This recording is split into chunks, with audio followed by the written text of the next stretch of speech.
ছোটবেলায় আমরা সকলেই ভূতের নানা গল্প শুনে বড় হয়েছি। আধুনিক পৃথিবী যেভাবে ভূত প্রেতের অস্তিত্বকে অস্বীকার করে চলে, সেখানে পৃথিবীর প্রায় সব দেশেই এখনো অবধি ছড়িয়ে ছিটিয়ে আছে শত শত ভূতুরে জায়গার। বাংলাদেশেও কিছু কিছু স্থান নিয়ে প্রচলিত আছে গা ছমছম করা কাহিনীর। বাংলাদেশের এমনই কিছু ভূতুরে স্থান নিয়ে আমাদের আজকের পর্ব। চলন বিল। ভৌতিক স্থানের বিচারে শোনা যায় চলন বিলের কথা। বাংলাদেশের উত্তর পশ্চিমে অবস্থিত সবচেয়ে বড় বিল চলন বিল। নাটোর, সিরাজগঞ্জ, পাবনা এই তিন জেলা জুড়ে যার বিস্তৃতি। আমাদের এই ভুতুরে কাহিনীর মূল বিন্দু আপাতত সিরাজগঞ্জ, আরো ভেঙে বলে তারাস উপজেলা।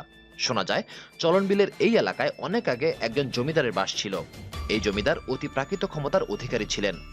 একদিন রাতে হঠাৎ করে জমিদার মারা গেলে সেই রাতের ভেতরেই সেখানে রাতারাতি তিনটি মন্দির গড়ে ওঠে বলে শোনা যায়, যার একটি আবার পরদিনই নিচ থেকে ভেঙে পড়ে।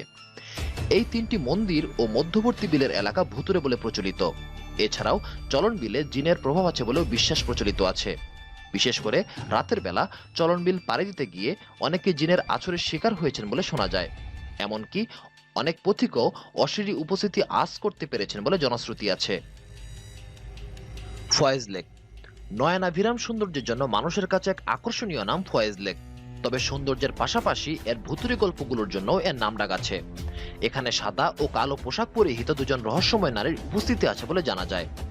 কালো পোশাক পরিহিত নারীটি হুটহাট সন্ধ্যার সময় লেকের পাশে হন্টনরত মানুষের সামনে এসে ভয় দেখায়। সাদা পোশাক পরিহিতা নারীটি সেই তুলনায় বেশ ভালোই বলতে হয়, কেননা কালো পোশাক পরিহিতার মাধ্যমে বিপদে পড়তে যাওয়ার আগে সে মাঝে মাঝে মানুষকে সাবধান করে দিয়ে যায়। আসলে কি রহস্য লুকিয়ে আছে ওই পাহাড় ঘেরা এলাকায় তা কেউই জানে না। তবে ধারণা করা হয় জীবনোদ্দশায় কালো পোশাক পরিহিতা নারীটি ভালো মানুষ ছিলেন না। লালবাগ কেল্লা। অন্যতম আকর্ষণীয় ও ঐতিহাসিক স্থাপনা হলো লালবাগ কেল্লা, যা মুঘল আমলে নির্মিত হয়েছিল। লালবাগ কেল্লাও ভুতুরে স্থান হিসেবে পরিচিত। কেউ কেউ বলে লালবাগ কেল্লায় সুবাদার শায়েস্তা খানের কন্যা পরিবিবির আত্মাকে রাতের বেলা ঘুরতে দেখা যায়। আবার মাথাবিহীন উল্টো পায়ের ঘোড়াকেও মতান্তরে একটি লোক, যার মাথা ও পা দুটোই ঘোড়ার মতো তবে পা উল্টো দিকে ঘোরানো, তাকে নাকি মাঝে মাঝেই দেখা যায়। সেখানকার স্থানীয় মসজিদে অনেক সময় রাত ৩টার সময় অনেকে এসে নামাজ পড়ে, যদিও ফজরের নামাজের আসল সময় ঋতুভেদে 4:30 থেকে 5টার আশেপাশেই হয়। তাদের নামাজের শব্দ অনুসরণ করে সেখানে গেলে দেখা যায় কক্ষটি ফাঁকা। রাত্রিকালীন রক্ষীদের মতে তারা রাতে কেমন যেন অস্বস্তি অনুভব করেন সেখানে। লালবাগ কেল্লার আরেকটি ভুতুরে জিনিস হলো এর তলদেশের একটি সুড়ঙ্গ। কথিত আছে কেউ একবার এর ভেতরে গেলে আর ফিরে আসে না। কেউ বলে সুড়ঙ্গটি এখান থেকে দিল্লি পর্যন্ত বিস্তৃত। আবার কারো মতে এটি টঙ্গী নদীতে গিয়ে পড়েছে। তবে প্রকৃতপক্ষে কেউই জানে না এর গহীনে কি রহস্য লুকিয়ে আছে। ব্রিটিশ আমলে একবার একটি অনুসন্ধানী দল দুটি কুকুরের গলায় চেন বেঁধে তাদের সুড়ঙ্গের ভেতরে পাঠায়। একটু পর চেন ধরে টান দেওয়া হলে চেন দুটি ফেরত আসলেও কুকুরের কোনো নাম নিশানা পাওয়া যায়নি। এরপর কিছু হাতেও সেখানে পাঠানো হয়, বলা বাহুল্য সেগুলোরও কোনো হদিস পাওয়া যায়নি।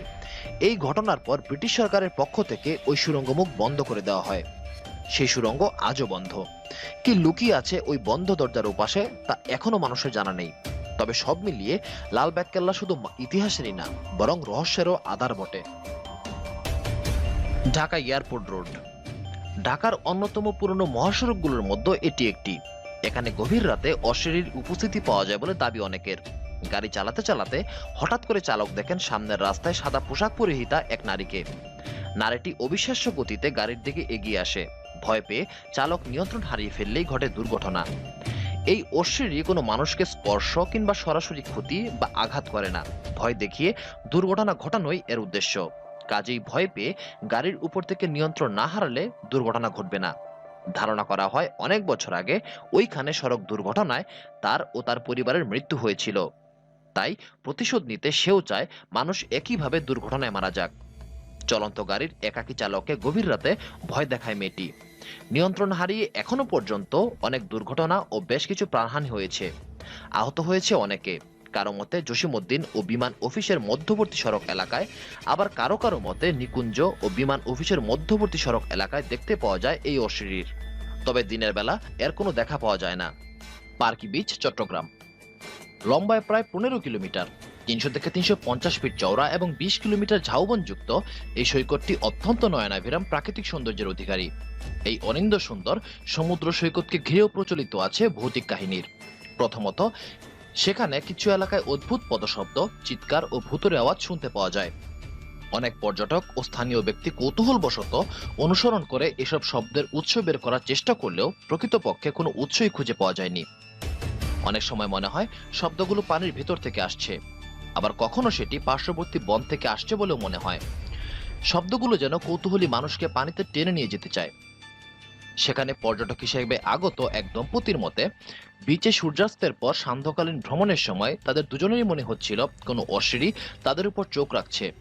তাদের এই অনুভূতি তাদের থাকার স্থানে ফেরার আগ পর্যন্ত হয়েছে। এছাড়াও গভীর সাগরে নৌকাসহ এক বুড়ো নাবিকের দেখা মেলে। কখনো একজনের, আবার কখনো বা অনেককে তাদের নৌকা নিয়ে গভীর সাগরে যেতে দেখা যায়, কিন্তু প্রকৃতপক্ষে এরা কেউই মানুষ না। ধারণা করা হয় সাইক্লোনের সময় নৌকা পারে ভেড়াতে ব্যর্থ হওয়া যেসব নাবিক মৃত্যুমুখে পতিত হয়েছিল, তাদেরই আত্মা এখন নৌকো সমেত মাঝ সাগরে পাড়ি জমায়।